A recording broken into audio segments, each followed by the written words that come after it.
कबीर की साखी में ही, जब मैं था तब हरि नहीं। तो मैं किसका प्रतीक है?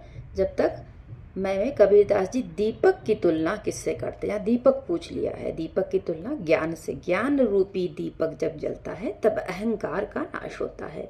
जब दीपक दिखया माही, यानी क्या है? दीपक किसका प्रतीक है, यानी कि किसका सिंबल है? यह प्रभु प्रेम का प्रकाश है, ज्ञान का प्रकाश, प्रेम का प्रकाश। तो दीपक प्रभु प्रेम का प्रकाश है। सब अंधियारा मिट गया। कौन सा अंधियारा मिट गया? में क्या चीज मिट रही है? अहंकार। अहंकार जो है, अज्ञान जो है, कालिमा है, निराशा है। इन्होंने जो ऑप्शन दिए हैं दोहे में, सब अंधियारा मिट गया, यानी सारा अज्ञान मिट गया। और मैं शब्द अगर होता तब होता अहंकार, मैं रूपी अहंकार।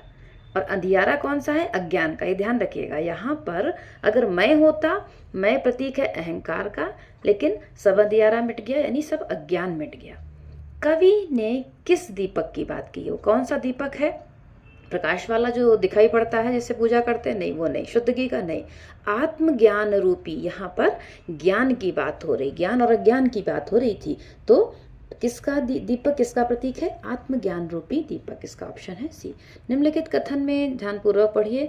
ईश्वर षष्टि के कण कण में निवास करते हैं, सही है। हम उन्हें देख नहीं पाते, ये भी सही है। मनुष्य के पास दिव्य दृष्टि नहीं है।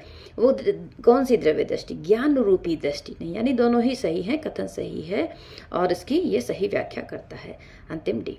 ऐसे घट घट राम है, तो हृदय को एक्चुअली कहता है, हृदय में बसते हैं। ऐसे घट घट राम है, यानी सब जगह है। तो सब जगह कहाँ से मिलेगा? इसका ऑप्शन, ईश्वर को इधर उधर ढूंढना व्यर्थ है, वह हमारे भीतर ही मौजूद है। तीर्थ स्थल में है, मंदिर मस्जिद में नहीं। इसका आंसर है सी। ईश्वर को इधर उधर ढूंढना व्यर्थ है, जैसे वो हिरण कस्तूरी को ढूंढता हुआ इधर उधर पूरे जंगल में चला जाता है। नहीं नहीं, वो कस्तूरी तो हमारे पास ही है। वह ईश्वर, वो ज्ञान जो है हमारे हृदय में है, हमारे भीतर मौजूद है।